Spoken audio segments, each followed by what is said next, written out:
Choisir la miséricorde, c'est choisir les autres.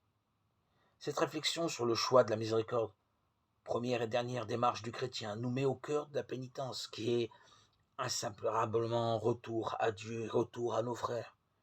Il est impossible, nous l'avons dit en parlant de David et de l'enfant prodigue dans les précédents audios, de séparer nos deux partenaires, Dieu et les autres. Le « je confesse à Dieu » s'ouvre par une demande de pardon à tous les saints et se termine. Si je suis constitué fils de Dieu, c'est pour devenir frère des autres et donc pour jouer un rôle dans la communauté des frères.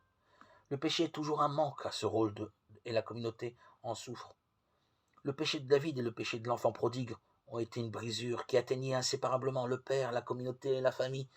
Tout péché est rupture d'une relation.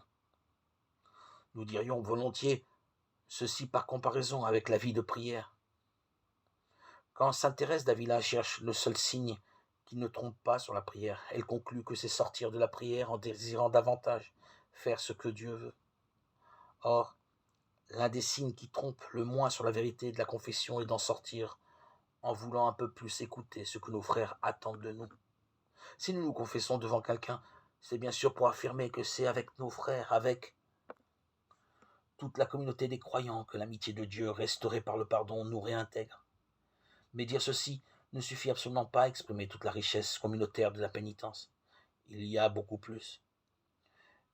Et nous ne sommes pas sûrs qu'à vouloir actuellement remettre de façon trop courte l'accent sur la communauté, on ne tombe pas dans une anémie de ce sens communautaire lui-même.